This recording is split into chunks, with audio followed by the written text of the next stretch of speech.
Hey guys, hope you're doing fine. My name is Nishant and we are at day 19th of our May Lead Coding Challenge. Let's look at our question. Write a stock spanner which collects daily price quotes for some stock and returns the span of the stock's price for the current day. The span of the stock's price today is defined as the maximum number of consecutive days starting from today and going backwards, for which the price of the stock was less than or equal to today's price. For example, if the price of a stock over the next 7 days were this, then the stock spans would be this.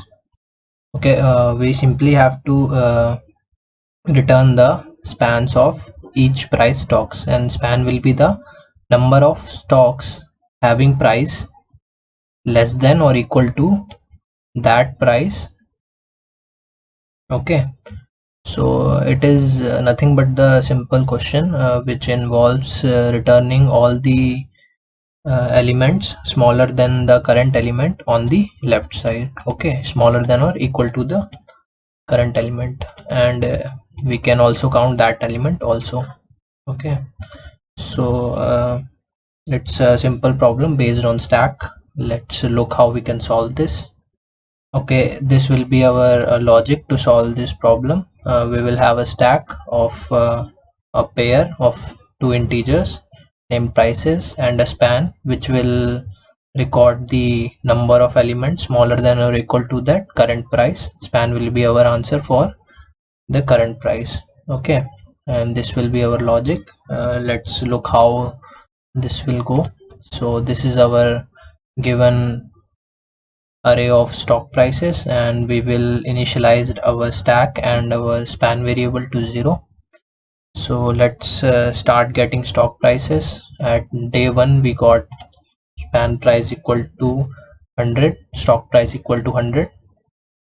Okay, so 100 will be passed to this function, and now the span will be initialized to 1, since it is initialized to 1 because for each stock price the element or the price itself is equal to that price. Okay, so the minimum span for each price will be 1, so we initialized it to 1. Now we check if the size of the stock size of the stack is 0. It should be not be 0, then only we'll proceed. Since in the beginning it's 0, we simply make the pair of price and its span and simply push into the stack. Since 100 is our very first element, its span will always be 1, so we make pair and push it in the stack. Okay, now let's move to 80. Now since and its span will now initialize to 1 and price, now the stack size is not 0, so we check the second condition as well, and the prices dot top. By using the top function we can get the topmost element in our stack, that is 100, 1, and since the stack is of holding elements of type pair, we can get the price value by using the dot first member. Okay, so we get the 100. We check if 80 is greater than 100 or not. Since it's not greater, we simply not go into the loop and push the another pair into the stack, that is 80, and its span will be 1. Okay, so this will be our final stack. Now let's move on to the next 60.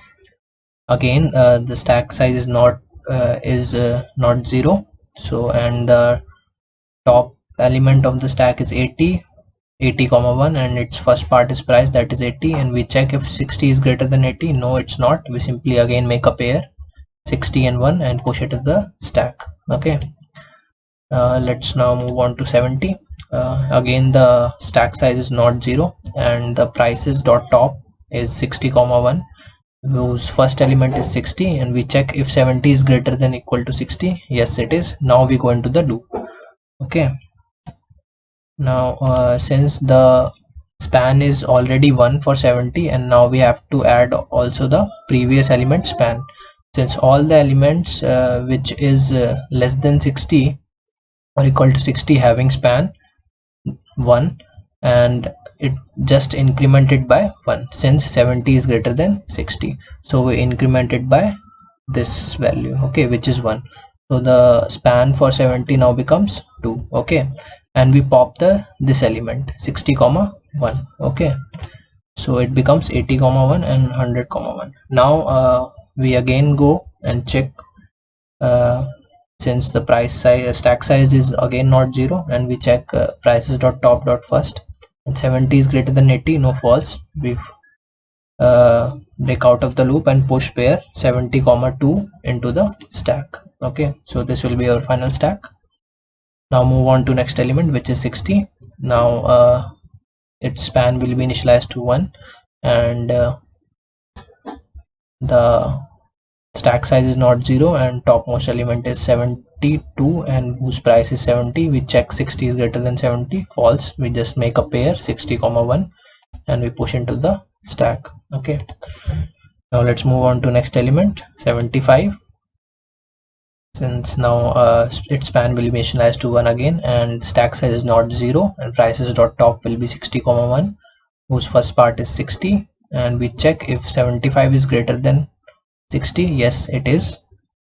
So what we do is we simply increase the span. Now the span will be of 75 will be 2, and we pop 60 comma 1 out of the stack, and we go again. Then stack size is again not 0. We check the if 75 is greater than 70. Yes, it is. So what we do is we increase again. Now span is 2, we increase it by this value. Okay, 2. So 2 plus 2 will be 4 now. So the span of 75 will be 4 now, and we again pop 70 comma 2 from the stack, so it becomes this. And now we again go and check if stack size is not 0 and prices dot top is 80 is greater than 75. Sorry, if 75 is greater than 80, no, we break out of the while loop and simply push 75 comma 4 into the stack. Okay, let's move on to next 85 element. Its span will be initialized to 1, and since stack is not equal to 0, we check if 85 is greater than 75. It's true. We go into the loop, and now its value will be equal to 1 plus the top dot second value, that is 4. Its value is 5 now. Okay, and we simply pop 75 comma 4 out of the loop, out of the stack. We go again, we check if prices is not stack size is not 0. It's not 0 since the stack size is 2 here. Now prices dot top dot first, we check 85 is greater than 80. Yes, it is. Then again we add this 1 to the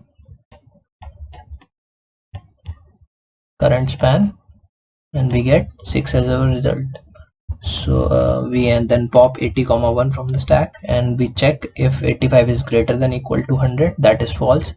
We break out of the while loop and we simply make pair of current element, current stock's price and its span, that is 6, and push it in the stack.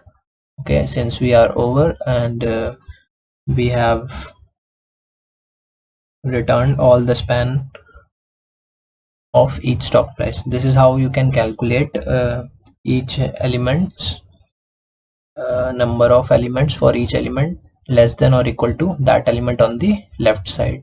Okay, now let's code this. We will have a stack of pair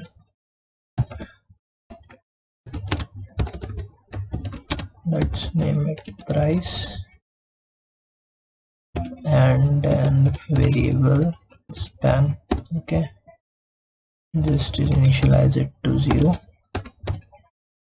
and now span equal to 1. We don't need to reinitialize it, simply we just put span equal to 1, or we have to, since it will be called for the same object, we have to initialize span for this function each time.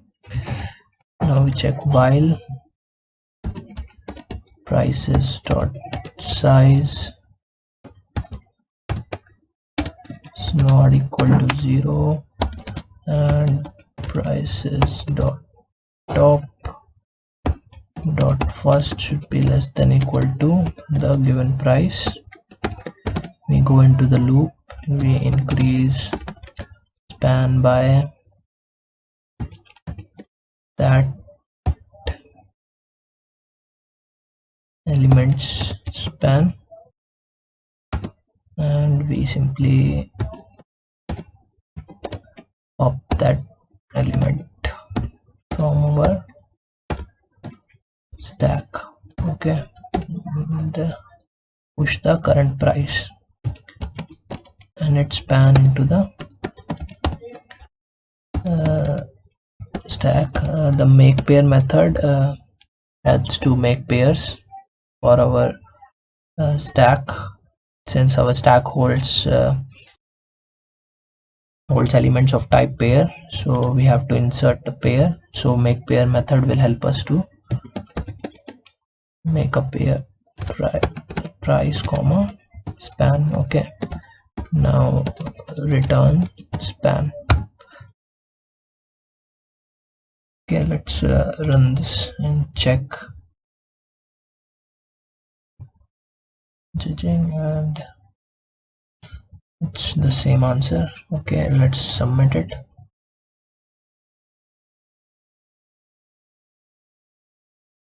And guys, it's accepted. Link for the code is in the description. Thanks for watching. See you next time.